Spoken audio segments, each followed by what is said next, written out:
Mr. Tobi, we finally got there, mate. How are you? I'm good, Tim. How you going? I'm not too bad. You've told me that the quote that stands out to me is, the gays will come for me, Tim. They'll come for me if I talk about the Tension tour. And I just want you to hold that up your sleeve for the time being, because I'm excited to share with someone. Did you hear Dua Lipa singing Can't Get You Out of My Head?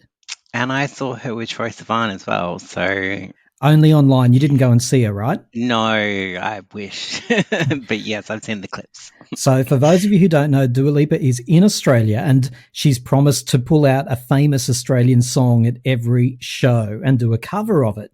So, Tobi, have a little listen to this.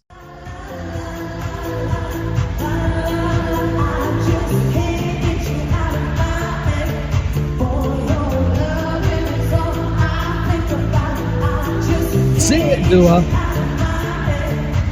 Ready for the chorus, Tobi? Do you reckon she can hit that high note? Let's hear. Every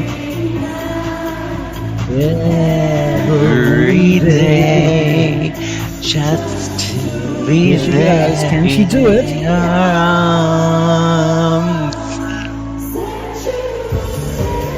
Got the words wrong. And she's let it go. She couldn't go for it. Go again. Ooh, bit flat, Dua. She's trying. She's trying. Forever and ever and ever. 1, 2, 3, go! La la la la la la la. It's good stuff, isn't it, Tobi? Not bad. Kylie makes it look so easy, doesn't she? Oh, she sung it, what, 24 years now?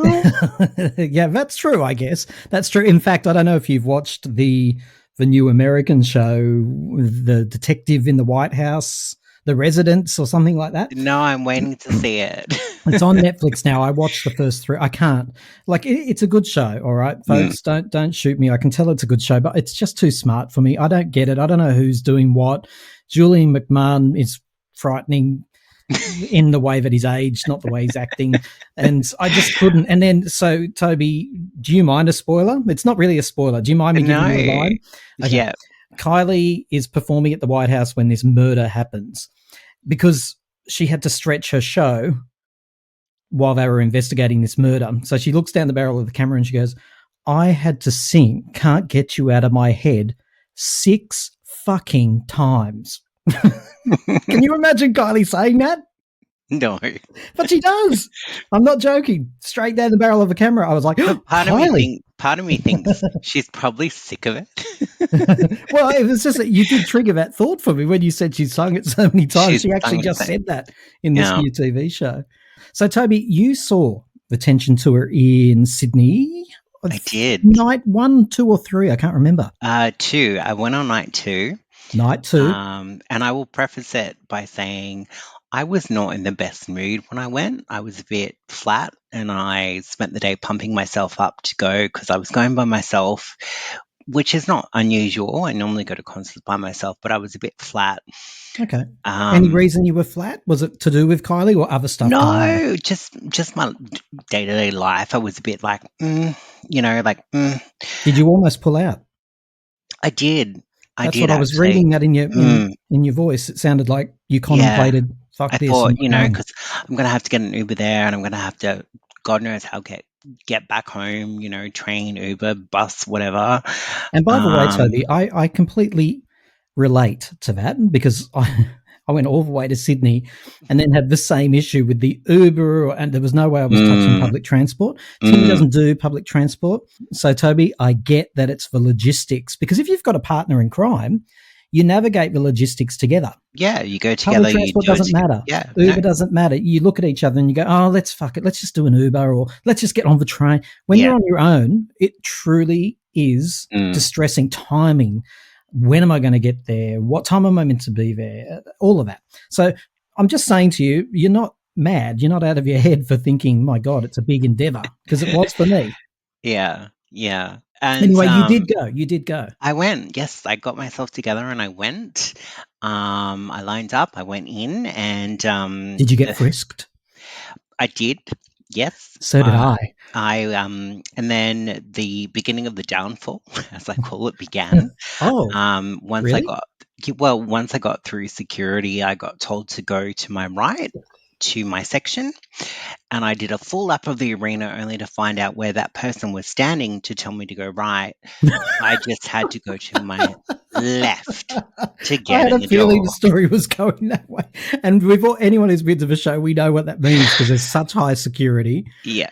And you poor thing, you had to do, that's a big lap. So I did a lap, and Didn't you? then Didn't you, Toby, look at everyone else walking in the opposite direction? and I was thinking, I was looking at my ticket, I was looking at the doors, I was going, we're going backwards, we're not going forwards, like, what's going on? And And there's a second layer of ticketing as well, so you hadn't even made it to that point I yet. hadn't even made it to the woman of the gatekeeper, like with the Oh torch and no! this is your seat. So Oh, Toby. when I finally found the door, I had specifically selected a seat at the end of the row in a specific section because I like to be at the end of the row so I can move a little bit more.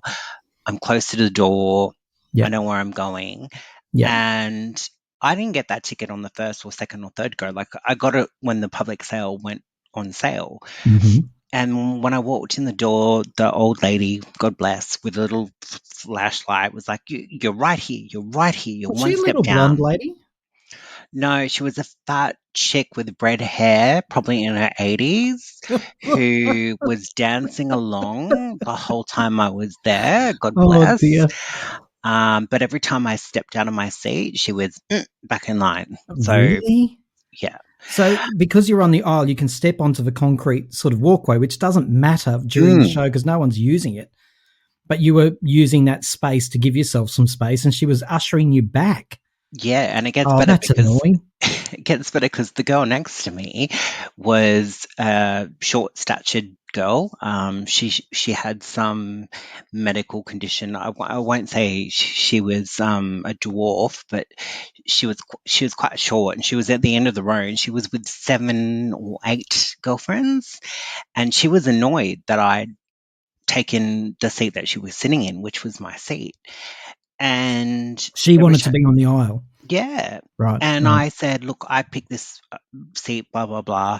And she said, oh, good, all good. I'm here with 7 or 8 other girls, so I couldn't get a seat on my own. And I thought, should I give my seat up to her? And I thought, well, no, because I picked this seat for a reason.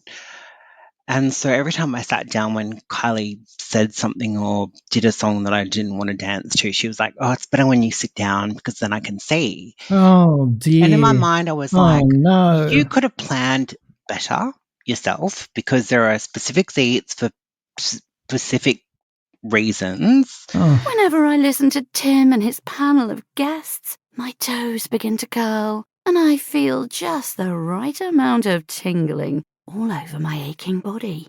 Now, let's get back to the show. Oh! Yeah. yeah. Did you go to the bar by any chance? I had an awkward social encounter at the bar. My God, Tim, I don't know about you, but when I saw the cost of a seltzer water, I almost did a backflip. You were like leaning right in, go, that can't be right. I was like $18.50. Yes, Or I had a heart something attack that's too. $4.50 on See, its we should have own. gone together, Toby, because we could have just moaned about everything. I was very upset being frisked at the first entry. I had all the same I was experiences. fine with that. I was like, man, if you want to touch me up, go ahead. It's the best part of my night. Okay, so you're in there and you've got a bit of an awkward situation with your seat My buddies, companion. Yeah. and a social dilemma as well, to be honest, because I can see both perspectives there. And do you know what's funny? I just remembered when we were talking, my seat buddy and I, if I can call her a buddy, I said I'm here by myself, and she's like, "Oh, good on you for coming on your own." And that bothered you? Did bother me, but it was kind of like a little, Patronising. yeah, a little bit, because she had her entourage of 8 or so girls. Yeah. Fair enough. Despite all of these issues going on around you, were you able to at least lose yourself in the show a little bit? from time to time? I did at the beginning. Yep. And as it went on till a point, yes, I loved it. I had a really good time, and I'm glad I went. But perhaps I'm not a concert person as I get older. Like, I looked at her video clips for Padam and just everything, and I thought she could have done so much more on stage with, like she could have started off with Panam on a car with the red dress. Like, she gets dressed by Dolce & Gabbana and Gaultier, and I was a little underwhelmed. Like, I was so excited, but on reflection, I was like, all right. Well, I'm going to give you the permission. I can feel your reluctance. I can feel that reluctance coming through, that the gays are going to come after you. But let's, Tobi, this is the show where we tell the truth. That doesn't mean you love Kylie any less. If you felt it wasn't theatrical enough, that's okay. Is that basically what you're saying, that she could have recreated a little bit more from the era of Tension? A nod to some of the video clips? Is that what you were looking for, more theatre?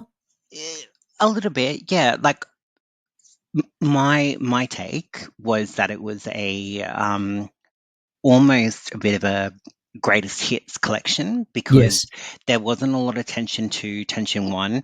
There was barely any disco, from what I recall. A lot of classics we love, but I thought, it's a Tension tour. Let's, and again, I'm going to contradict myself on reflection. If she's going to travel so much through Asia, Europe, America, then maybe you can't take that much equipment or theatrics with you. Yeah, there's got to be reasons why it was stripped back. Slimmed down. It was very slimmed down. Like, there was stairs. She came down on a ladder. My turning point was when I don't know, can't recall which song it was, but when she went to the B stage and she went through the audience and she had the dancers with her and they were dressed like Gumby. I do remember that very well. Characters. Yeah. And I thought, where are the hot naked guys or the naked girls? Like, she's always had that sexiness around her. And I felt like she was catering towards the young, the new, the gays, the old, and the randoms. Well, that's everyone, isn't it? Who wasn't she catering towards? Tobi. But I think she could have vamped it up a bit more. Yeah. And and in my mind, just looking at all of the video clips she's done, I was like, you could have emulated Panam Tam, you could have emulated Tension, you could have, like, I Fell in Love with You. What's the song? I think I fell in love with you last night. She could have, with the DJ, like, she could have, and she didn't. And I was disappointed. Everyone's going to come for me now. No, they're not, Tobi. No, they're not, because you're being really fair. You're not just, you're putting a good rationale behind it. And it's not my first rodeo. Like, I've been to a lot of concerts. Of course. Yeah. And everyone loves Kylie for a different reason. So listening to you, I can tell you like Kylie for that high camp and the sexiness and all of that sort of stuff. And this show wasn't that. For me, I was genuinely pleased about that, because I was hoping she wouldn't come out with a show that was classic Kylie, because I want her to always be progressing. And this was a real K-pop show to me. It was, you could see this in South Korea, very much so. It was stripped back. It was all on that visuals behind her. I've never seen such small stairs in a Kylie show. I'll give you that. What were there? There were about 4 of them. I couldn't actually see the point of the stairs. What were they? Where would you go if you went up those stairs? Nowhere. I don't know. There was only about 4 of them. Little. I mean, there's something you'd have in a unit so you can reach for the top shelf, aren't they? Yeah. So no, I totally respect where you're coming from. I personally loved this. I wrote when I came out of the arena, Kylie, we've never seen Kylie like this before, and I stick by that. We've never seen that sort of show from No, her, we in haven't. my opinion. Unless you went to her anti-tour, and then and I went in what was it, 2012, I Yep, think, yep. and that was a very pared down. That was a band, and I enjoyed that.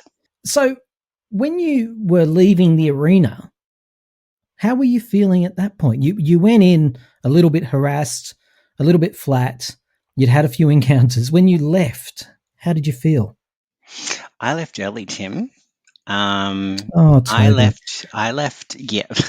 See, here the gays will come. No, they won't. No, they won't. I left when she got to the B-side stage, and the guitarist, I want to say guitarist, or the guy that was there, that was doing the singing, acoustic, say doing the something and everything. Yeah. acoustic. Yep. And Yeah. I was just like, nope, not having a Okay. good time personally, not Yeah. vibing.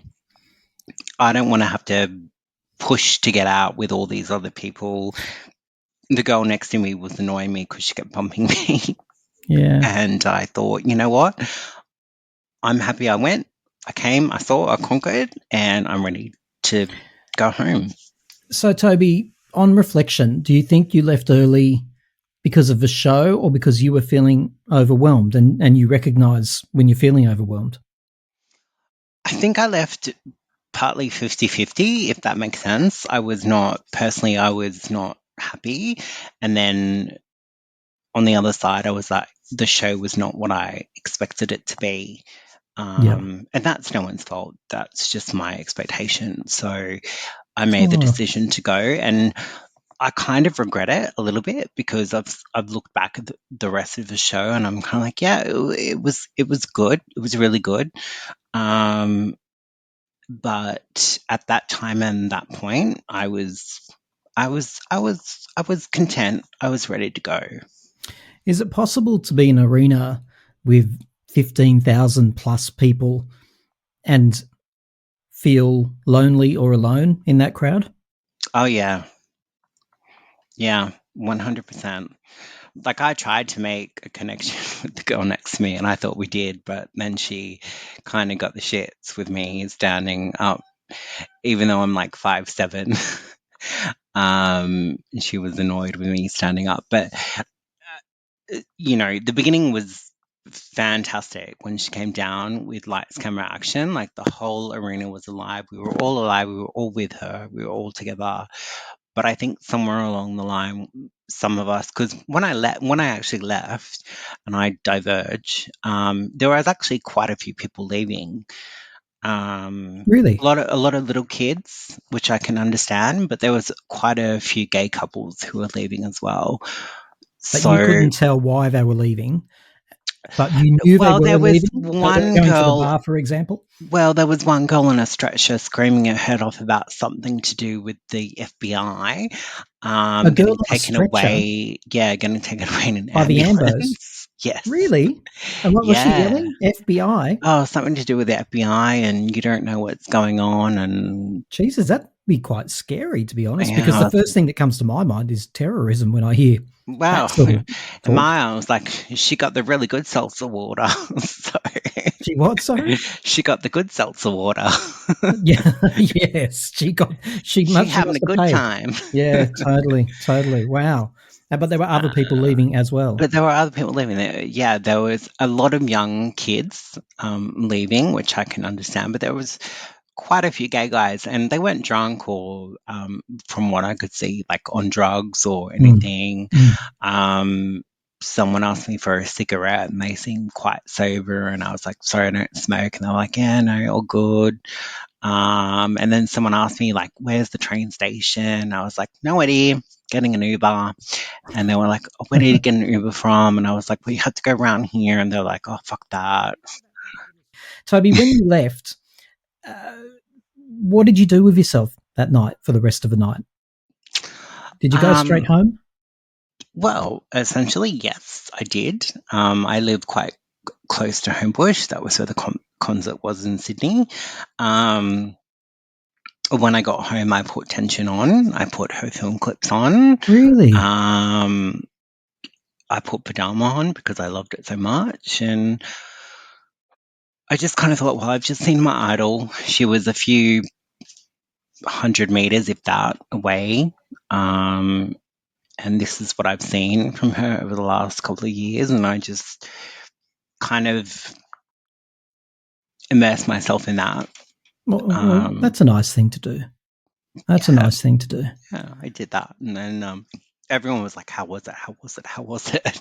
And then when I started giving my opinion, that's when people were like, no, you're wrong. It was fantastic. It was her best concert ever. It was this, it was that. But you just can't feel it. You can't feel it. Yeah. No. And look, I think it's interesting, Toby, because we did an episode with Rodrigo a few back, and we talked about people like yourself who were feeling a little bit let down by the show. But the conclusion Rodrigo and I drew was that the majority of people saying that hadn't been to the show. And I still held an issue with that. And if you haven't been to the show and you're reviewing it based on YouTube clips, I think that's really unfair. You went to the show and you're just giving your view that this wasn't the Kylie that you know and love. And the question is, do you still love Kylie? Oh, 100%. I've had dreams about that concert. I've had dreams about meeting her. My room, if I could take photos, I've got signed CDs, I've got signed linear prints, I've got signed posters. Like, I'm a true diehard. Like, from Impossible Princess is when I first found Kylie. I'm a Kylie fan, and I love her, and I'll love her until, God forbid, there is no princess. But I was let down. In my mind, I thought she could have done just a little bit more, knowing what she's capable of when it comes to set production, costumes, who dresses her. It didn't hit the mark, and I felt that she's really catering, if I'm honest, to the kiddie market, like the princess market. Yeah. There was a little girl in front of me, there was a little girl behind me, there were 3 little girls in front of me. Like, I couldn't imagine taking my daughter, if I had a daughter, to a concert like that at that age. Like, they were little, like they were like kindergarten, like they had the little, the little headphones that you put on kids. Yeah. And I just think, well, you're great. That's great for progression and whatnot, but it's not Kylie of 2005 or 2003. Interesting, isn't it? Because are you sort of saying that maybe that's part of the reason why she made it so PG? That's what I'm hearing from you. But correct me if I'm wrong, Toby. You're saying that it was a very safe PG-13 show, and if she'd had dancers coming up from below the stage in a shower and barely any clothes on, that might not have been appropriate. Oh, look, I don't want erotica and naked males, but I mean, she wore that red jumpsuit, and that red jumpsuit. Yeah. Tim, a red jumpsuit on a world tour, and you could see the zip. It wasn't even hidden. I was like, no. And then when there wasn't a coat hanger in there, was Gumby, I don't know, but when the Gumby people came out, I was like, this is not the Wiggles. For you American viewers who are children entertainers, but she had the Wiggles. And then she had an acoustic player, and she was in a red jumpsuit. And I was like, you've just gained world domination. You've just cracked the American market. You won that Grammy for Best Pop Song year ago. No. Put on something sexy. Get on top of a red car. Do padam. Like, just even her alien ship bit with Tension. Like, she could have had a little dun dun dun. Like, she could have been at the helm of that alien ship, and then she could have gone into Air Kylie from that song. Like, in my mind, I was thinking she could have gone from this to this to this to this with this set without having to change the set. Yeah. Yeah. And look, and I understand why your expectations were high. She's never had a peak like this in 25 years or so. And I go back and listen to my podcast. I was predicting that this would be a very lavish production. I still think it was a lavish production, but in a very different way. And totally respect that you walked away feeling like, that's not what you expected. I walked away with the same feeling, but thinking it was better than what I expect, or very different from what I expected, and I was glad about that, is a better way of putting it. So well, I'm happy that you were happy. Yeah, and I'm happy for everyone who loved it. Like, I'm not everyone who went and had a great time. Like, I had a great time too, but it just wasn't what I wanted, and we don't always want the same thing. So do I dare ask the bold question, Toby, and very briefly, William Baker? Where is he? A lot of people are saying that the William Baker factor was not here on the Tension tour, and that's essentially what you're saying. Do you think that would this be the type of show that he'd put on? No. And why is she wearing a jacket at every press conference? Half on, half off the shoulder. Like, every press conference, jacket, puffer jacket. I thought they were cardigans. I know nothing of fashion. She's wearing a puffer jacket at every conference. It's not a good look. It's bizarre because you're wearing a dress with a puffer jacket. Do you think it's a bit aging? Not aging. She's aging backwards. But why are you covering yourself up when you look so good? Like, what is a half jacket on doing? Like, who are you? What? Like, kids don't do that today. Kids don't do that at all. Hi, this isn't Kylie Minogue, and I love listening to Time to Talk. What would you like to see as the next era? I think she's still gorgeous, and I think she still has the body to do something, and everyone's going to either come for me or say something, but I think she's in a spot where she could do a Confessions type album like Madonna did at 45. I think she could do it at 56. And I think the fact that she always goes back to her 80s roots, and she's got her catalogue from the 80s to now through the 90s, and she doesn't really showcase a lot of her 90s classics.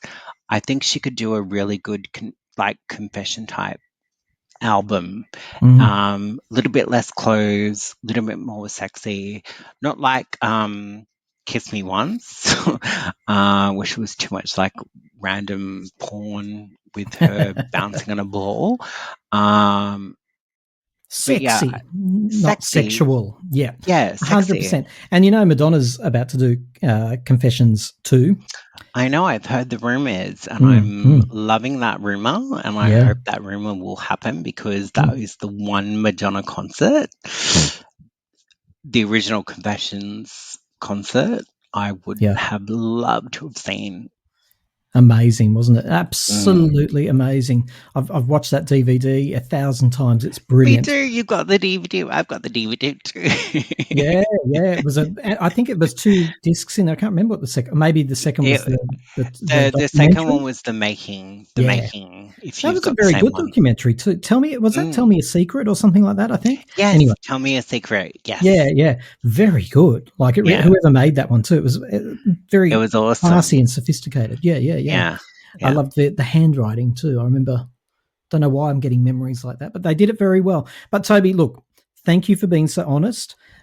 Don't feel that the gays are going to come for you. They're not. Like I actually think you're speaking on behalf of a minority, possibly, of people, but there's a segment of people out there who went and want to have loved it, but didn't, but are probably too frightened to say it, because people, including like me, are like, come on, guys, be positive. But if there's one thing this show is about, it's about you being able to have your say. And you've said it beautifully. Mm. I actually thought you were avoiding me because I've seen a lot of your podcasts come up about different things, and I was like, Tim's avoiding me for a No, while. never, Toby. My goodness, I run towards the fans. But I did say to you, didn't I, that I would come back to you, and you're absolutely right. I didn't. I think there was look, my media blackout was complex because I Mm. was getting a ton of people that I often talk to, semi-regularly talk to, have never spoken to, sending me clips, telling me this isn't a spoiler, Tim, but, and then track 3 is, it's like, oh, for God's sake. So my blackout is the reason that it might have felt like I was avoiding you, but I didn't circle back. That's true. I've been a busy man. Have you been listening to some of the podcasts? I have, and I'm going to turn the tables on you. Go How on. did you and the extended people you went with, how did you enjoy the concert as a full? I can't even put into words what happens to me when she's that close to me, because I'm watching her and listening to her every day. Interviews, music. I try to be like Kylie. I take a lot of leaves from her book, and I'm not avoiding your question, but that's the main experience I had, was I was in Kylie's company. So funnily enough, the content of the show almost comes second, but then the content of the show itself, I was almost about to pass out when she came down from the swing. Oh, I'm going back there now. Can you hear it? I was yeah, losing my breath. I was like, yeah, oh my God. yeah. And then because I'd done the blackout, everything that came was a beautiful surprise. I was trying to predict the song. And I was in a really lovely section of the arena too. There was a bunch of guys in front of me just having an absolute blast, been totally those ones that go, we love you, Kylie, you know, those. And then Yes. jumping on each other and dancing Mm. and in between the tracks going, sing better the devil you know, and stuff like that. So I loved being around fans like that. The girls next to me were having a great time. So look, funnily enough, I'm not answering your question because it was so much more about the experience than the I'm content. glad. I'm Yeah, glad yeah, you had yeah, that experience. I'm so happy for you. So yeah, I yeah, just wanted to know what your experience was, and you summed it up beautifully. So yeah, yeah. that's great. Good on you, Toby. Thanks for coming on and being brave and telling your side of the Tension tour. It's I'm not one still a we've heard Kylie before. fan. I still love her. Guess what? I'm going to put Kylie tracks on when we go offline. So, So so am I. So am I. And by the way, I'm Toby, still you there. don't have to worry about the fans. Kylie herself says many, many times over, I love it when the fans tell me when I've done well and they tell me when I haven't done so well. She likes that about us. So you're only doing that. If only she could hear. God bless. We love you, Kylie. So we just walked out of the Kylie Tension tour here in Kaohsiung, here in Taiwan. What a night. Just absolutely amazing. I am lost for words. Everyone was just having such a good time. Everyone was off their seats, jumping up and down, screaming. Kylie was in the element. It's just so good seeing Kylie just being Kylie. You know, she has nothing to prove. She's just... I literally lost for words. I want to go back again to another country to see this tour again. Personally, to me, this is the best tour that she's ever done. It's just Kylie without the bells and whistles. She doesn't need the bells and whistles. Not when you're Kylie. Not when you can command the stage like she does. And you could actually feel the whole entire arena shaking when everyone was jumping up and down. It was literally the best. She was having a ball. Love Kylie. And yeah, that's all I have to say, Tim. That's all I have to say.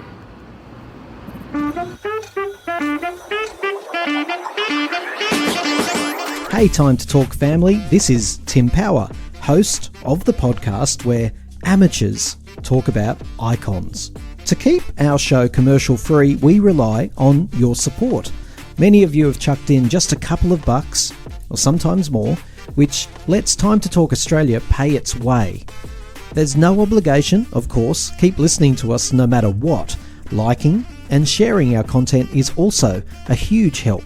But if you do hear something that you like and you think you can support the show by throwing in a couple of bucks, head to patreon.com/Time to Talk Australia.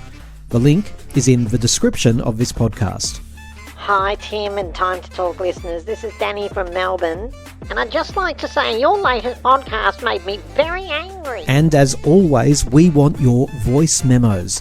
If you've heard something that you agree with, or possibly you're outraged, and let's be fair, many of you listen simply to be outraged, then take out your phone and record a voice memo. Cap it at around the 2-minute mark, and then send it to me. I listen to all the voice memos that come through, and occasionally we include them in the show. Our email is timetotalkaustralia@outlook.com. Thanks for sharing, rating, contributing, and donating to this very little podcast from Down Under. I genuinely love our little Time to Talk family, because lovers of pop are an endangered species. So why don't we go extinct together? So that's all I have to say. Get off the airwaves, you're such an amateur. Welcome, Blake. It's nice to finally meet you. How are you? Yeah, it's finally we're on the call. I'm fine. What about Finally, we're on the call. My hands are Yes. in the air. I'm still on my tension high. you? Yes. You just came back from a movie too. What did you see? I was watching a movie. It's called Naza 2. I think it was really Martha? fun watching it. Yeah, I Martha mean 2? it's Naza. It's a animation movie from China. Oh, wow. Yeah. Okay. It's like right now like the highest grossing animated movie in the world or something. Yeah. Well, you know what, Blake? I just run a pop culture podcast. I shouldn't know about, the highest grossing movie in your country, should I? Why should I? I mean, it's Now, in the listeners- world. In the world, is it? Okay, fair Yeah, enough. yeah, My yeah. hands are up. I've been exposed as a Alright. fraud. Now, for the listeners, they might find this fun. Maybe. I'm not sure. I'm Okay. about to ask you something, Blake. Sure. We've never spoken before. We've only text messaged a little bit. Yes. I'm looking at your Instagram. You're approaching 500,000 followers on Instagram. So my question Correct. to you, Blake, is this. Should I know who you are, possibly? Maybe you should. Who are you? Yes. I mean, I am popular in certain regions of the world, so it makes sense that you don't know who I am, which is fine, actually. But tell us, what are you popular for? Why are you an influencer? Like, why have you got 500,000 followers almost? That's amazing. Thank you. So basically, I'm a content creator slash actor.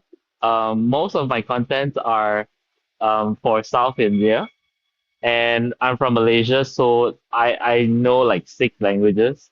So it's just a way to show the world that we Malaysians we can, we are multicultural and multilingual. So your Instagram page is called Chine Payan, is that right? It's Chinna Payan. Chinna Payan means it's in Tamil. It means little Chinese boy. China Payan. So if I Yes. went up to a person that I work with and they happened to be from China and said China Payan, would that be insulting? No. You would tell. Sorry. It's not that. You have to talk to somebody who knows Tamil. It's the South Indian Tamil. language. Yes. Wow.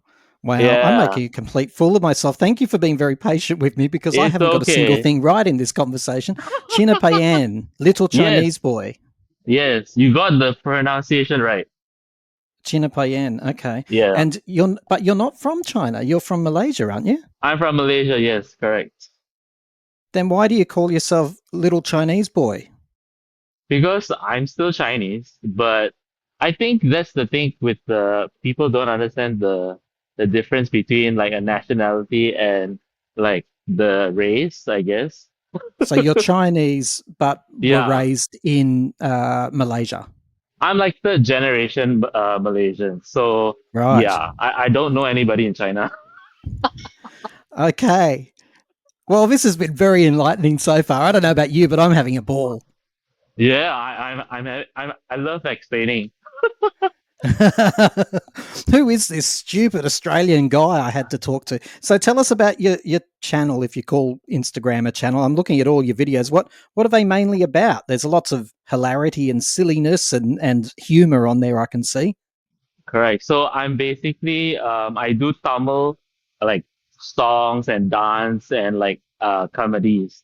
So people in South India would know who I am, but yeah, it's good that I'm connecting with people around the world, and I love pop culture. I've been in pop culture since I was a kid, so it's good to connect anyway.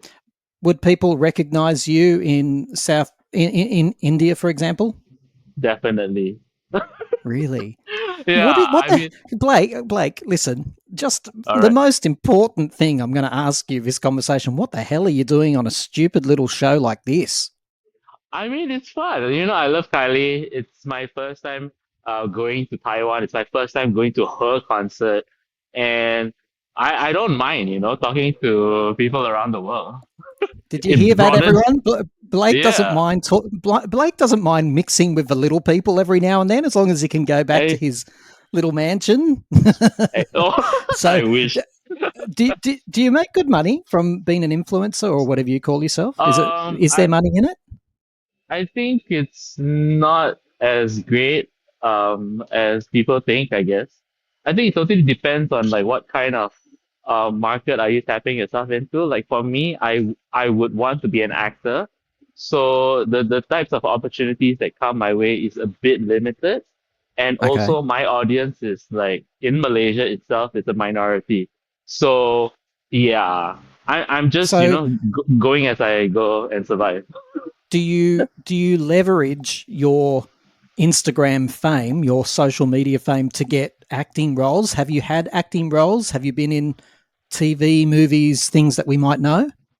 Not you, but yeah, but I Now, did listen, act don't at. make assumptions about silly Australians. I might have heard of whatever you're about to tell me. Oh no, it's literally like South Indian films. Like I've acted in like two, so it's small roles, but yeah. What, on I TV but or I film? it's a movie. It's two movies, and in Malaysia, I've done like some ads and advertisements and stuff. But I Okay. did, yeah, I did not really leverage my Instagram followers, but maybe because of my fame, like the opportunity did come my way. Yeah. Okay. So what are some things you've advertised? Um, it was for like the Diwali advertisement in Malaysia. So it was a Diwali, yep. so Diwali, yeah. It's like for ghee. Have you heard of ghee? It's a No. product. It's like a oil that Okay. South Indian people use to cook for like their dosas and idlis and stuff. So cooking oil. Yes, yes. Wow. And what did you have to do in the cooking oil commercial? It was a short film, so basically, it was talking about back in the days how the local Chinese people, and how the local Indian people, like how they socialize, and how sometimes they intermarriage. Right. This is sounding Yeah. rather complicated for cooking oil. Yes, but it ties together because that's our culture, Malaysia. Was it Yeah. 30 seconds long? Oh no, the whole advertisement was almost 10 minutes. A 10-minute commercial? Yeah, but of course they for advertising they will just post like the 15 seconds or 30 seconds one on TV. Okay. Okay. Yeah. Is it fun filming television commercials, for example? Oh, definitely. I love being on camera. You're a bit of a show off. Yeah, I'm more than a show off. I really want to be, maybe one day I'll aim for Hollywood. Who knows? Blake, how far would you go to be famous in the United States, for example, or globally? I'll do whatever it takes. Would you advertise an unethical product such as asbestos? Oh no. Oh, so you do have some standards. I like this. I Oh like this. yes, yes. What about full frontal nudity? If it's For a role, yes. as long as it's part of the character, then I would Yes, immerse myself in it. exactly. Would you sleep with Harvey Weinstein? Oh, hell no. No. No. Yeah. Sometimes amateurs know best, and the lack of professionalism is all you'll hear on the Time to Talk show. Join Tim and his panel of guests as they wade their way through a range of news, music, and pop culture treats. Time to Talk, the show hosted by amateurs for unprofessional listeners.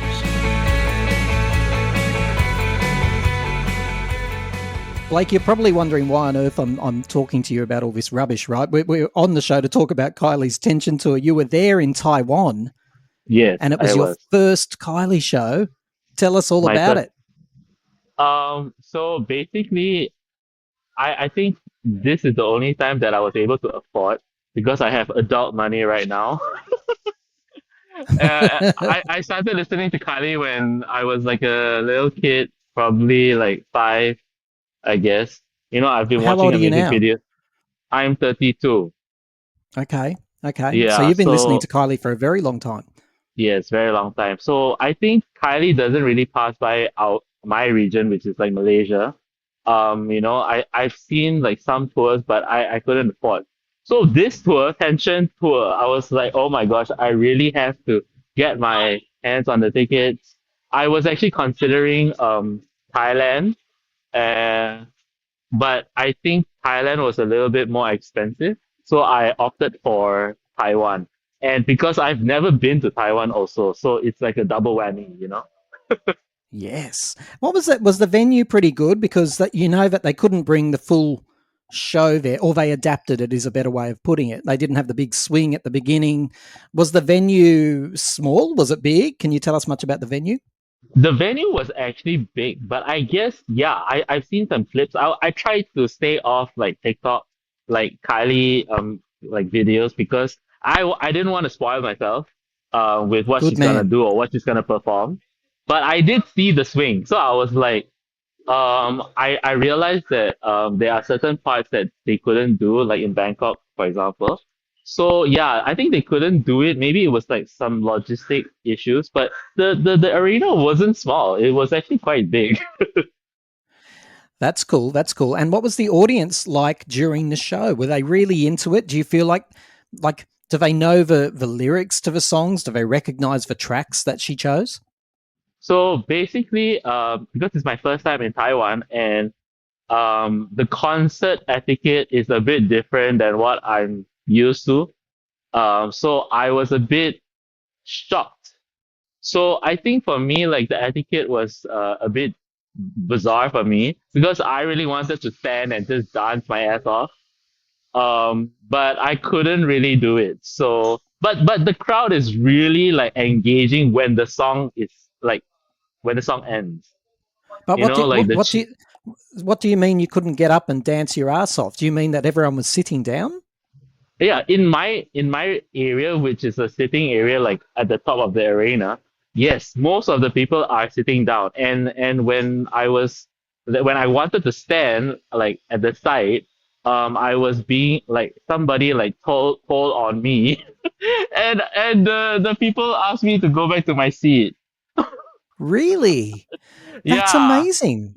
That's amazing yeah, because I've been to every Kylie show. yeah, With the exception of Kylie's residency in Vegas, it seems like you always have to make that exception now in Kylie world. yes, But yes. I've never been to a Kylie show ever where everyone wasn't up for at least 80 to 90% of the show dancing. So do you think that was a Taiwanese thing, or do you think it was just the section you were in?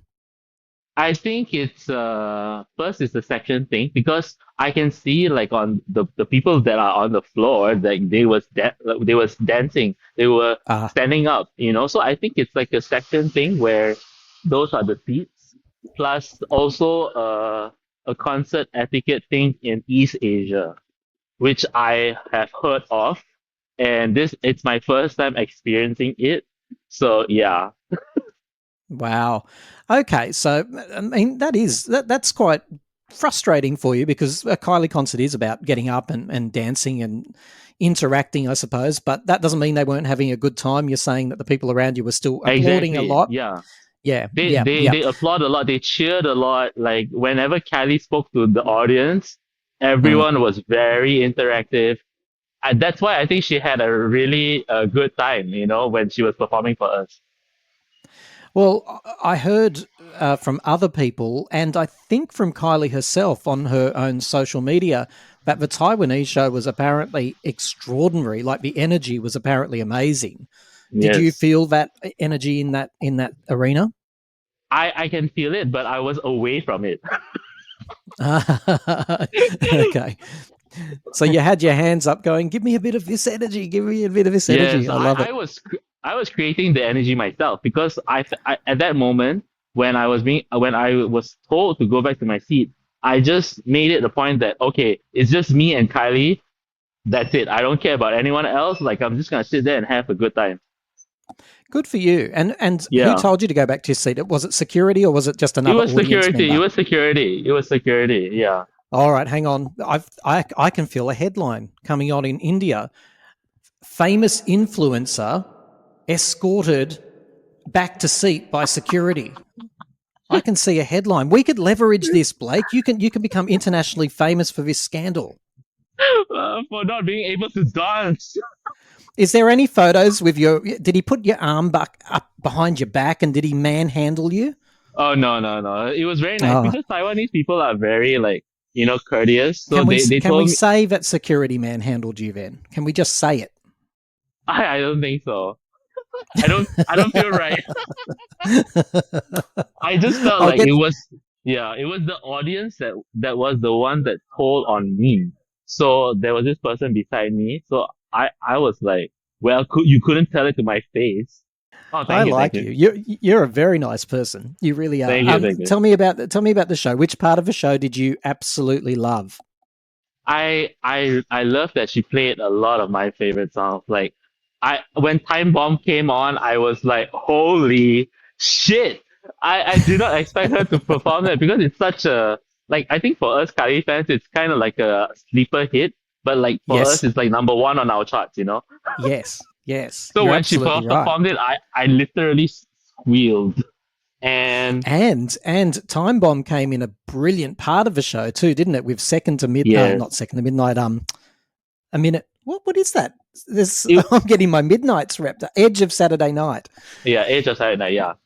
Yeah. I think the way she put together the medleys were very seamless, and I love how the songs transitions to one another. It was really first it's like, oh, what song is that? And then you'll be like, oh, I love it. Yeah, you were doing what I was doing because I did a media blackout too, so I didn't know the set list or anything. So I was like, but because my brain is very Kylie attuned, I was usually picking the song. The only one that did get me for a little while was Tension, when that amazing montage on the screens comes out. Correct. Yeah. And she's walking. Now that I've watched the clip, she's actually saying tension in the very first few seconds, but I wasn't catching that in the arena. Yeah, correct. Yeah. I think there's a lot going on, so it's like you're also trying to pick out what song is that, and then you're in the moment. So there are certain times that you would miss out on certain things. Like when I rewatched some clips, and I was like, oh yeah, how you were saying. Yeah. It's a complete sensory overload and excitement. Exactly. How would you say it compares? I'm not sure if you've been to other shows, and it was your first Kylie show, so I'm really interested to learn from you how it compares to other live shows you've seen, because we know, Kylie fans know she's an international act. She's top of the pops, right? What did you make of that? I feel I think I came to see her at the right time because I know a lot of her songs, and the songs that she performed, especially from Disco, from Tension, these are the songs that she didn't go on tour with, and I feel it's a jam-packed, not only she delivered dance, she also delivered vocals and visuals and energy, from the top to up to the end. She asks the audience for requests. What did they request? Oh, they did. She did. Wow, wow. Oh, really? Yeah, from Okay. X. Yeah. So I was like, hey, will she perform a song from X? And then finally, when they did, wow, I was like, I literally went, wow. Yeah, I thought in Taiwan she'd done Turn It Into Love, but that was Tokyo, I think, actually, now that I'm Yes, thinking about it. exactly. Yeah, yeah. Wow, because in Japan, Turn It Into Love, and you're not old enough to have been around there, Blake, but I was. Turn It Correct, Into Love was correct. was a big hit over in Japan. Yes, Yeah. yes. And I remember trying very hard, much harder back then, to try to get my hands on a copy of the single here in Oh, Australia, but it was almost impossible. Um, got it years later, though, mind you. So, Impossible Princess. yes, it was an impossible Yes, task. Exactly right. yeah, yeah. It was interesting, though, wasn't it? Because if you're a super fan, you'd know, like me, that there was a lot of albums were overlooked. So you mentioned X, besides the fan request, I suppose. Correct. Kiss Me Once, Impossible Princess, Let's Get to It, Oh yeah, yeah. Kiss Me Golden. Once, yeah, was past, and Golden, yeah, also. Yeah, so we're talking about almost half of her back catalogue. Maybe Correct. I'm not very good at maths, but around Yeah, half of her back yeah. catalogue was ignored. But I've been telling people for a long time to expect with the tension to her, this is for the new generation of fans. So she's reminding them of her super hits. Exactly, exactly. So I mean, I get it as a person, who follows pop culture because it's called the Tension Tour. She has to perform songs from the album Tension 1 and 2, Yeah, right? but ironically, there wasn't many from Tension or Tension 2, though. That's the irony.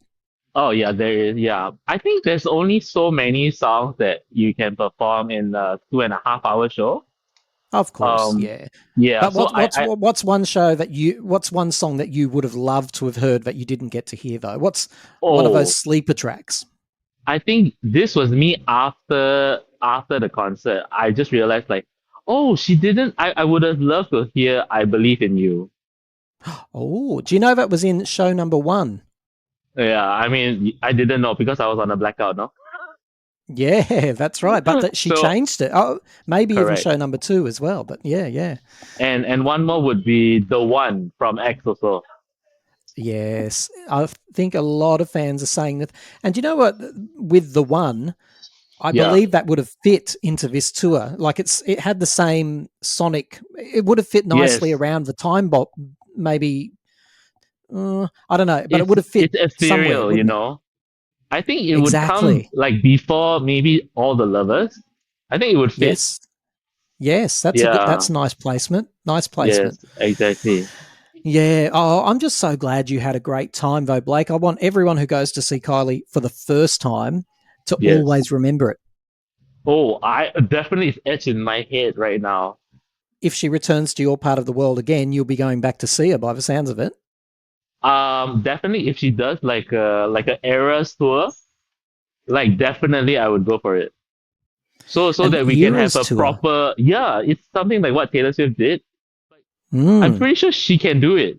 She has so many songs, she has so many eras.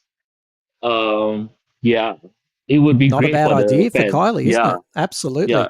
Well, there's a rumor, which maybe I started, that she might be doing anti-tour number 2 soon, which Oh, which yeah, might be yeah. nice. Yeah. Yes, Well, by the way, that does not come from Kylie's official camp. It comes straight out of Tim's brain. But sometimes when she's done something huge and extraordinary, she likes to just do something a bit more subtle. So we might get a bit of an Impossible Princess type of era next. We might get a little bit of anti-tour. Who knows? Who yes. knows? She'll probably Something go more back to Las alternative. Vegas. Yeah, true, true, Yes. true. Yeah, yeah.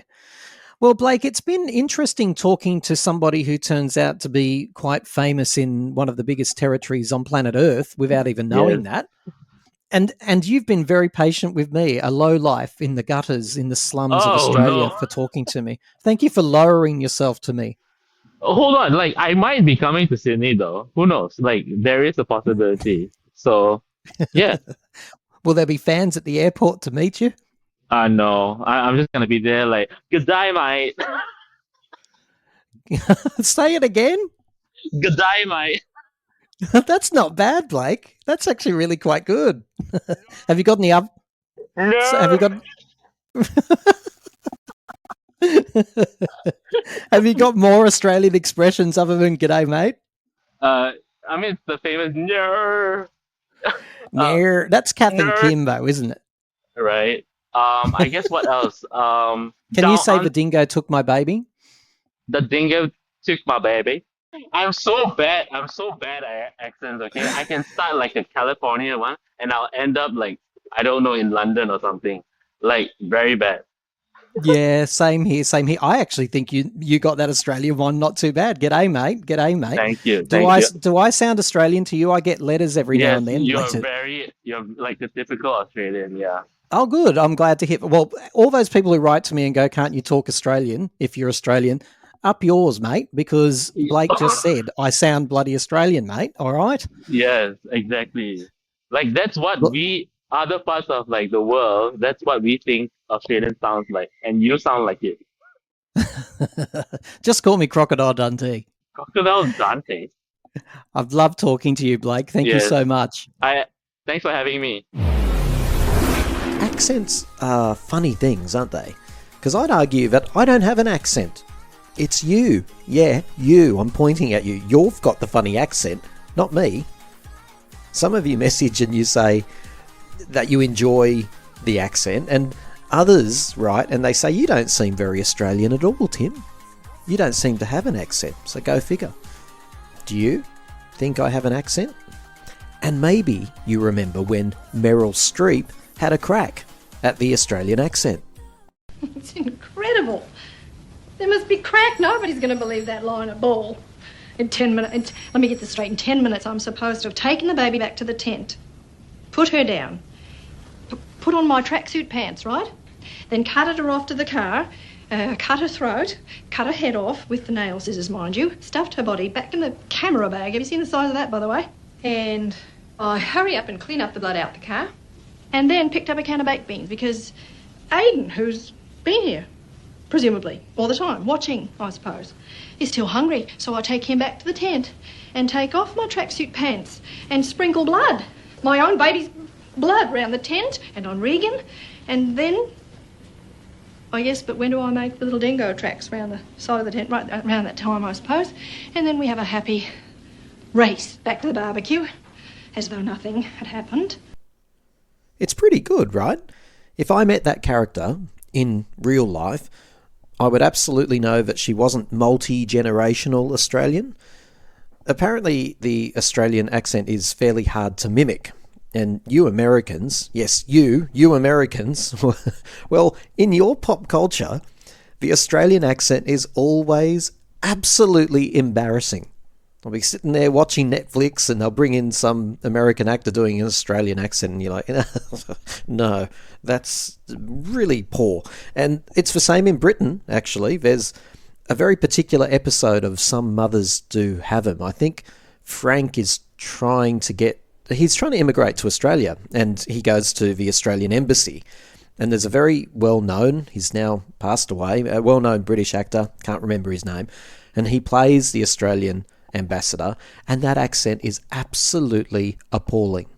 And something else I've noticed, the Australian actors who go over to Hollywood, to the United States, they used to be required to adopt that American accent to get a part in any of your TV shows over there. But it seems they seem to be changing that. It's really refreshing now to be watching some US show and you hear an unsynthesized Australian accent. So well done, America. Well done for letting us speak with our native accents in your television and in your movies. That's progress, that is. So exactly how did the Australian accent evolve?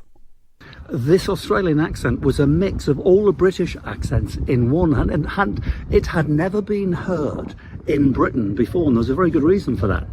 Because the accent had developed with English, Irish, Scottish and Welsh peoples all being put together in little townships in Australia. Now, this accent had never developed in Britain because these peoples ordinarily would never meet one another, ever. See? So what happens when you create a close-knit community of British, Scottish and Irish people? Besides a drunken brawl, that is. Apparently you Start talking like this, mate, you mad bastard. Just like in any country, the Australian accent has variances, depending on what region you're in. Most Queenslanders tend to say France, demand, command. It's not demand, command, France, because we don't want to sound like a wanker. When I went to Queensland, I had to get a bit nasally. Victorian, they speak, there's a little bit of an ochre twang to it. And in Sydney, it's a tiny bit stuffy. Generally, no, I don't think people will say, oh, you're from Melbourne, when I'm talking to them. I feel like it's a more gentle Australian accent, if there's such a thing. Like most Australians, I think I've become pretty attuned to working out where exactly in Australia someone grew up, depending on their voice. Australian listeners, here's a challenge for you. Where do you think I grew up? And here's a curious thing. If you're an Australian and you do dare to live overseas for a while, and if either purposely or subconsciously a little bit of overseas sneaks into your standard speech, well, you're in for a total ribbing when you get back home. Our Kylie started her fame sounding like this. I don't even like minders. I don't even like people saying, if you want to go shopping, just give us a call because we can look after you. I don't like all that. It's hard enough trying to stay normal as it is without having people pushing you this way and that way. I get so closed up by it all, and I just have to say, wait, go away, leave me alone. I need some space to myself. And as we all know, she was even more broad as the character of Charlene. Then our Kylie went to London. And, yep, you know where I'm heading. The tall poppy syndrome set in quickly and harshly. But I've got to say, Kylie absolutely did herself no favours when she returned to her homeland around 1994, presenting an awards evening sounding like this. Normally when people fly in to host a show like this, they start out by saying how honoured they are to be here, what a fantastic country it is, wonderful city, what lovely people we all are. But of course I don't need to say any of that. All I do need to say is, it's great to be back home. This wasn't just a media thing. Even in my family, it was asked, why the hell is she sounding like that? It was perceived as big noting. That's not done in Australia. And to be fair, possibly there was an element of truth in that. Watch Kylie and Danny interviews from that era, and from the earlier 90s as well. Danny in particular practically falls over herself to tell any Australian interviewer that will listen that she's really big overseas and that the Aussies just don't give her the credit she deserves. It's kind of a bit depressing. I've been away for so long and I've achieved so much in, Europe and the UK and double gold albums, and yet people in Australia don't think I'm an international star yet. But you feel you are? Well, yeah. I mean, I've achieved so much in other countries, massive amounts. Maybe Kylie, who was just about 26 years old at the time of presenting those awards, maybe she was trying to show that she had been cultured by her many life experiences. Maybe she was trying to say that she was more than the talentless budgie that the Australian media had absolutely painted her as for so many years beforehand. That accent may have been a plea for Australian affirmation. But it didn't work. This is the accent that a more mature, self-accepting Kylie now offers up. I wouldn't say it was strange. I'd say it was beautiful and amazing. Every night, every night, we toured all of UK, Europe and Australia. And every night when that beat kicked in, I would shut my eyes and say, I know you're going to like this, because I knew he would. So there you go. Let me know your thoughts. Be brave. Pick up that phone and open the voice memo app.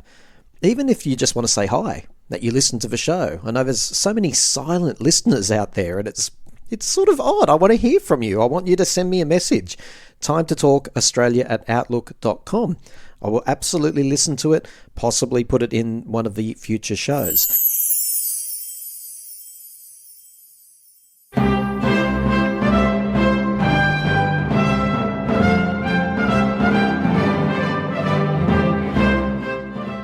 were having some problems with your veins the last time we spoke. Yeah. Oh, you're talking about my legs. Yeah. Well, they are. I'm waiting for a fifth operation soon in the spring, maybe soon before summer. So, well, they are as usual. They are okay. Why do you need yet another one? Number 5. Is it going to be the last operation? Nah, I don't think so. It's something I don't know the English word for this. It's like something your parents got, and then you hereditary. got it. Yeah, that is what's the thing. So what? Your both parents had. Do you want to explain to people what is this issue with your veins in your legs? I mean, to simply put it is that the bloodstream to your legs is weaker, so your legs feels heavier. So you need to operate out some veins, so your legs feels healthier again. Right. There's some problems with the bloodstream. And if you didn't have these operations, what would it mean? Very difficulty. Yeah, pain. Yeah. Yeah. I mean, so what you think you're always going to have these operations? Is that what your parents went through as well? Funny thing is that my mother only had one. Right. And I have up to number 5. So. What does your mum say about all this? She must worry about you. Nah, after 4 times, she's like, you know what's up, you know what's up, you know what you have to do. So she knows what's going on. But she was like, I had 1. You have 4 already. Yeah. What is going on? Yeah. And what the doctors actually say to you that you're just going to have to keep doing this over and over, do they? Or do they say at some stage you'll be okay? Nah, the thing they can say is that, well, you can lose some weight. That can help it. I was like, thank you. Oh, but you're not overweight, are you? Nah, if you look at me, no. If you look at the scale, yeah, I'm a little bit, but it doesn't show. But I was like, yeah, thank you. I need to go on a diet, so I will be better. Very, very frustrating for you. And is it day surgery when you do these things? Yeah, it's a day surgery. It takes like an hour. Then I'm an hour, and then recovery on the hospital bed for another hour, and then they're gonna check my legs to see what's going on with this topic. They're gonna make sure nothing looks odd. Then it'll be like, yeah, you can go home.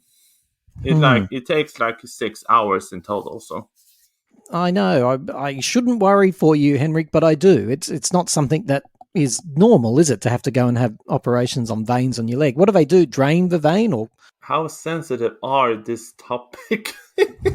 I'm gonna say the thing. I can say they pump your leg full with medication, so your leg is pretty numb, and then you make the microscopic cuts.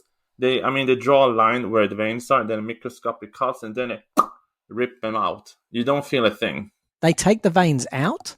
Yeah. I'm gonna say they make like a millimeter cuts among the joint line on your leg when they're gonna make the cuts, and then they just rip it out. You don't feel a thing. I know I'm being really nosy, and I apologize. It's just extraordinary. I've never really heard of people having veins removed before, and certainly not as regularly as you. Your partner, you still have a partner, right? He must worry. No. He was like, he know I have some difficulties with my body. It's not the veins, it's other stuff too. So I was like, yeah, he knows what he's with. So you know what? Well, so it's not just the veins. You've got other things happening as well. Mm-hmm. Like what? I'm dyslexic. I have eye problems. I have bad sight. I have dyslexic. I have stomach issues. I have breathing problems. So I need to have a sleeping machine. The veins, bad memory. So yeah. Oh, Henrick, that makes me so sad. No, that makes me sad. You learn how to deal with it. Yeah, well, you do. I have my own set of issues, and you do. You absolutely adjust. You adapt. It's amazing what the human animal can do, actually. You listen to someone else's story and you go, oh, gee, that must be hard. And certainly it is. But I think you just nailed it. It's absolutely true. You adapt. You just learn What to else live. what else can I do? I need to learn to adapt and be like, okay, this is the deal. I cannot eat or do everything, and I cannot talk about. I mean, you learn to adapt. To be like, yeah, What do you mean you can't eat? There are certain foods you can't? no, Like what? I have not eaten a strawberry in 13 years. What's a strawberry do to you? Blizzards all over my body. Oh, really? So complete allergy. Yeah. Did you like strawberries anyway, Henrick? Yeah. Oh, that sucks. You don't mind if Yeah. you're allergic to a food that's filthy and you don't like. No, this And is what one of the so you're in your 30s. Yeah. Presumably you're eating strawberries for decades, and all of a sudden, Yeah, I mean, I think it is the color, the fruit color, because it's so red. I have always been a little bit allergic to strong colors. It goes back all the way through my childhood that when you're eating candy with strong colors, I had allergic reactions to that. So when, ironically, it is the day of the Eurovision finals when the Rhin won. I had to go to the hospital because I have some difficulties. My jaw was locked and I couldn't breathe properly, and I had problems swallowing. So I was at the hospital, and my mom was like, "Here you go. You were so good. You can have an ice cream." And it was a strawberry ice cream. And I came home. I was like, "What's going on with my back?" And then they looked. I was like, "Oh, it's blistered all over your back." I was like, "Well, fun. I cannot eat strawberries anymore." oh, Henrik. So the part you glazed over there was the fact that you were originally in the hospital with a locked jaw and difficulty breathing. Is that what you said? Yeah, I mean, when I woke up, I was like, I can't move my jaw. I was What? like, what's that? I mean, there was some. It is 13 years ago. I cannot recall everything, but I had to go to the hospital because I have some problems with my mouth. So they looked it, and I got some medication, and then it was over. So no, I mean, is this examination on my medical history? Yes, it is. Yes, it is. And you can opt out whenever you want. But I'm just like, the more we dig, the more we find, Henrik. Yeah, I'm a mystery. Yeah. I'm an enigma. You're a medical marvel. Yeah. Oh, my goodness. Were you sickly as a child, or were you perfectly fine as a child? I think I was pretty. I mean, the only thing I can recall from those days was I have very low blood sugar because I worked out a lot because I was competing in dance competitions, and I have soccer practice at the same time. So I recall, you have, when your head is saying you need to push for the soccer practice, but your body is like, no, you don't have the energy anymore. So that was the only thing I can recall. I had low blood sugar because I was so exhausted. But that's in a whole nother story. Wow. Okay. Yeah. Well, look, you've been very open with me, so I'll trade you a story. I had to go to the emergency room once, and it was horrible and awful and unexpected and unplanned and all of that. And they gave me a particular drug, which they thought would help. And I don't know, maybe it did. I can't remember that part of the story. The part I remember is going, well, it must have worked, because I was like, oh, thank God that medical event is over. Go home. Literally all in one night. Went from maybe about to die to you can go home. Got home, and I just never knew this existed. Some people out there will, so write to me if you do. I'd love to know if you've heard of this. I started to feel, Henrik, like I was dying. Oh my God. And for me, who's never had any issues, I always thought dying would be like, oh, I can feel my heart going, I feel great pain, something like that. It wasn't anything like that. I can't even describe to you, I felt like I was dying. My heart wasn't racing. I just felt like I was dying. Went straight back to the emergency room, and it was terrifying because everything in my body and my brain was saying, you're dying.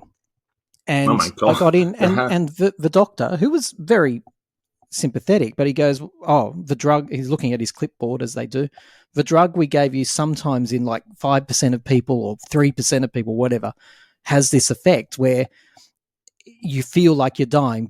And he put his hand on on my shoulder. He said, "But I promise you, you're not dying. It's just a." Well, thank you for that, Con. Thank you for that. I feel like I'm dying. No, you're not. Exactly. Like maybe say to me when you discharge me the first time. Now it's possible in 3% of cases you might feel like you're dying.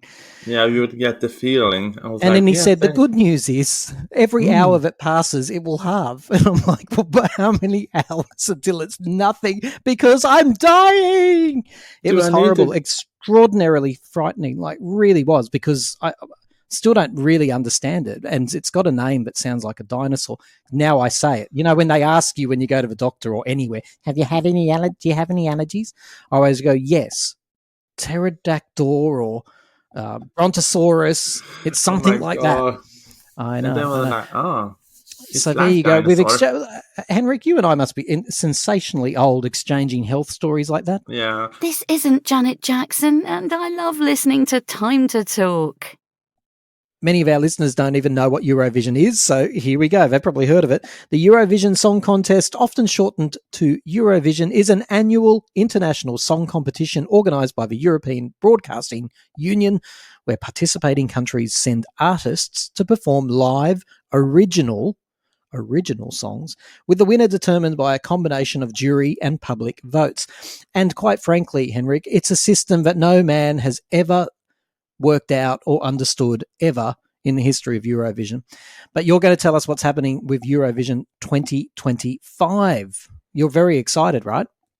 Oh, yeah. I mean, I'm going to say after the chaos that was with 2024, I'm looking forward to Eurovision that is so less dramatic. Remind us of this chaos. What chaos are you talking about? I mean, I think leading up to Eurovision, it was.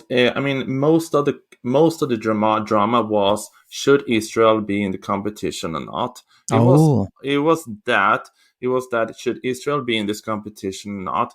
Half the Eurovision community ignored her. She was not invited to any pre-parties. Most Eurovision channels ignored Israel. You know, they're doing top 10 lists. They're talking about the songs. Half of the Eurovision community ignored Israel, pretending she didn't exist. You can imagine. What was her name? Eden Golan. And okay, this is terrible, isn't it? And she was only 20. Oh, poor thing. Yeah, she had first her song was called October Rain. We all can think what that reference to, but then they changed the title to Hurricane, rewrite the lyrics. EBU said you can go with that song, but many people said Israel should not be in the competition. And then we saw the rehearsal clips, and I mean the arena was booing her. I was like, imagine the whole thing. You're going to Eurovision, a big thing for your career, and everyone is booing you. I was like, poor thing. So, but it wasn't as simple as she was just an Israeli contestant. She'd written a song called October Rain, which referenced the attack by Hamas, right? Yeah, I mean, you can think that, but when I think the song was called, it was also, I don't know which story I'm gonna go with. You can reference to what happened, or it was a love story song. I was like, but the title was like, yeah. But she had to rewrite the lyrics, you said. Yeah, they had to rewrite the lyrics to make it more appropriate. Oh dear, but you know, and I can't pass judgment because I'm only just learning about all this now, but it does sound to me like Eurovision's not meant to be political at all, is it? It's just meant to be fun, and it's meant to be about pop. So if it was a song about something political, or, you know, a terrible event that happened, it's probably not in the spirit of the contest, is it? No, I mean, the thing with Eurovision was that after World War II, we were going to come to unite with music back in 56, all the way back in 56. But the other thing that happened in Eurovision 2024 was that one of the big favorites was disqualified the day before the finals. And I was like, Jesus, we cannot deal with anything more.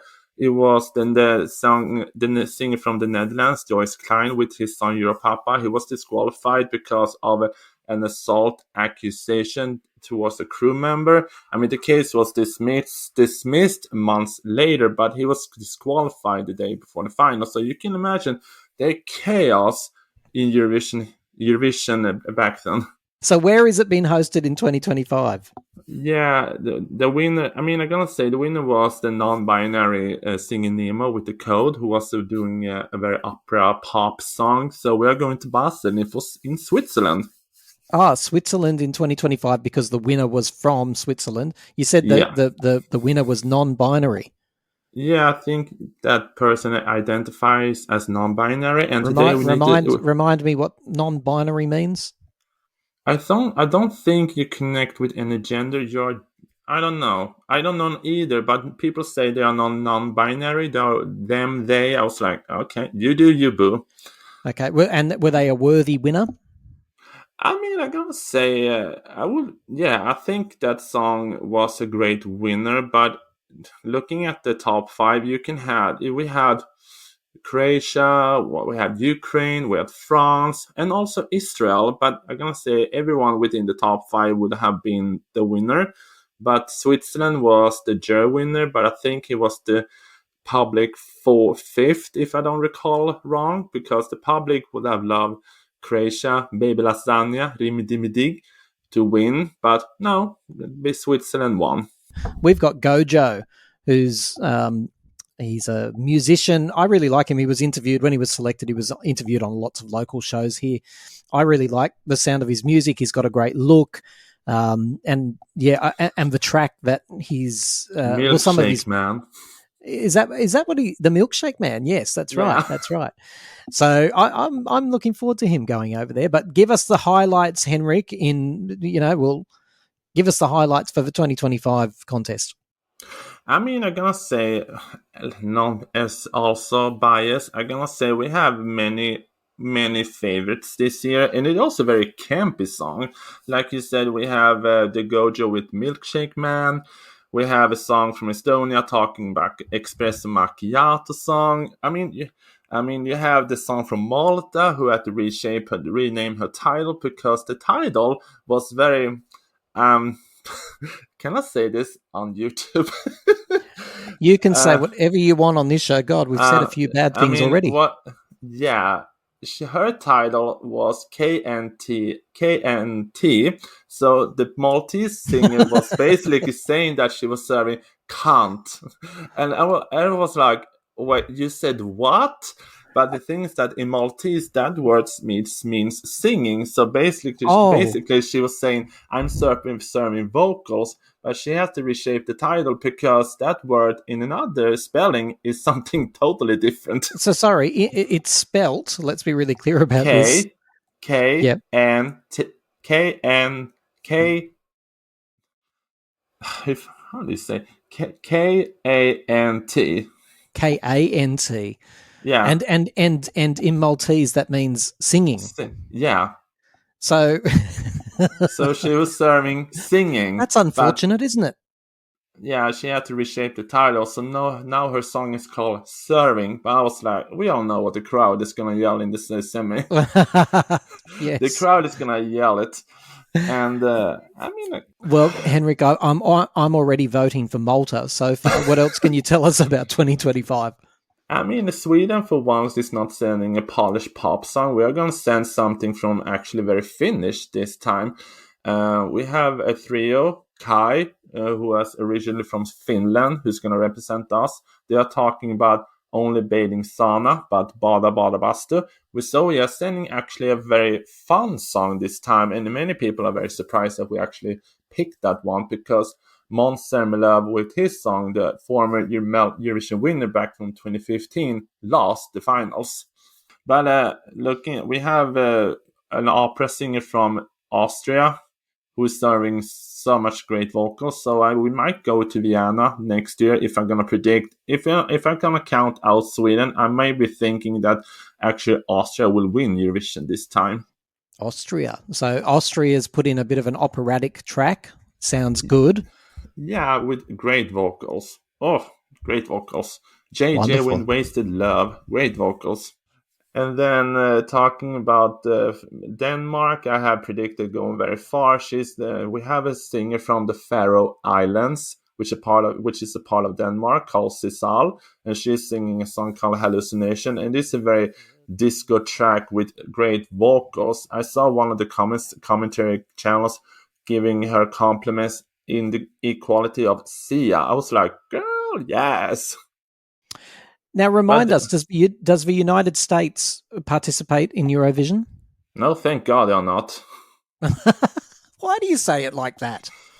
We all saw the America Song Contest. It was a disaster. But I'm gonna say I tried to react to the America Song Contest. I don't think that's their thing. So, okay. I mean, what do you need to do to qualify? Like, because Australia's not part of Europe. So, is it like, I wonder why the United States isn't part of it? Have they ever been? No, I don't think they are. No, they have never. I don't think they have ever applied for Eurovision. But I know we might getting a Latin Eurovision Song Contest later on this year. So, I mean, Okay. we're getting so many different versions. I think years ago I read something about Canada was going to have their version of it. Latin America is going to have their version. I think Asia have had their version, and Europe have had their version of it. So I think this music Olympic Games is a very fun idea that connects people. Well, what is it about Eurovision that you love so much, Henrick? Because you're so knowledgeable about this subject, and I know you look forward to it every year. What is it about Eurovision that captures your imagination? I think it is a mix of everything. You can see the songs, you can listen, you can discover new artists, you can see how they're gonna stage this, you're gonna see what they're gonna wear. It's a whole production. I mean, to me, when I react to the song, I might just not listen to the song and the vocals. I'll be like, oh, the staging, I get a staging idea. So I think it is the very theatrical aesthetic version of me. So it's like, oh, I see how they are thinking about this. So it is a mix of everything. And a shout out for the UK fans. You've got Remember Monday as the contestant. Do you know anything about Remember Monday? I mean, to me, that song is a little bit messy. I think I don't get a clear idea about the song. They sing gorgeously together. There are gorgeous harmonies in the music video, but the song is a little bit all over the place, if you ask me. But I have not talked about Finland. I mean, Finland to me is also a fun song if you want to have campy songs with Erika Wickman. She's back with a song called Ich komme. I'm coming in German. How do you say it? Ich komme. Ich komme. Ich komme. Ich komme. Right. Ich komme. That is means German. I'm coming. Yeah. Because there's a lot of rude songs in this contest, isn't there? Yeah, because if you read the lyrics can be interpreted that she's singing about an orgasm. I was like, oh God.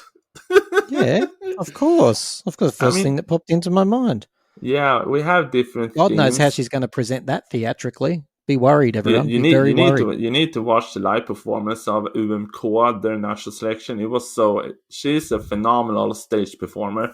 She knows how. She looks like the Finland's version of a young Anna Nicole Smith. She looks gorgeous, but she knows how to perform. She knows how to perform a song. So remind everyone, where can we watch it? It's happening in Switzerland for 2025. I think we pronounce it Basel. Is that the name of the city? I say Basel. Basel, okay. And when does it start and how long does it last for? Where can people watch it? I think mostly you can watch it on YouTube Live when they have the live streams on YouTube, on Eurovision's own YouTube channel. Yep.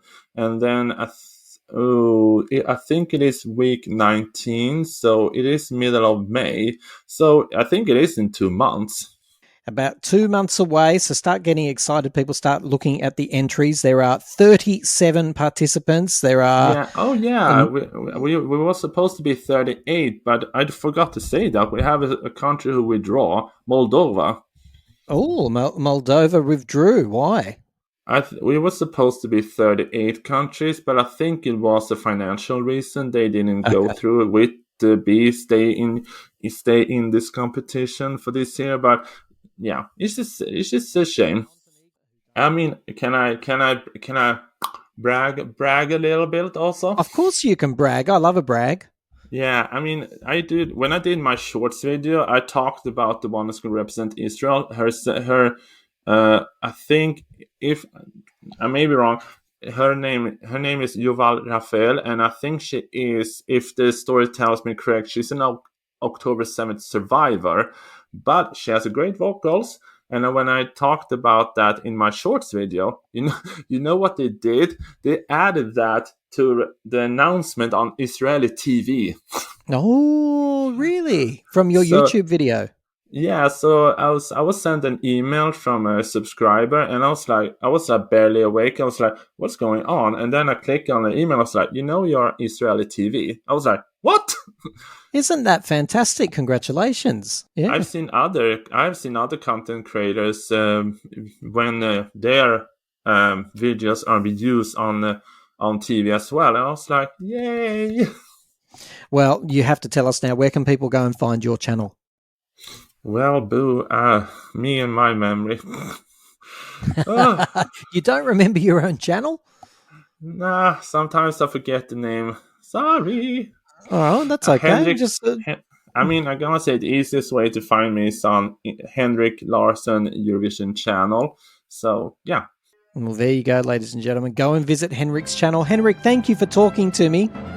Yeah, thank you for having me.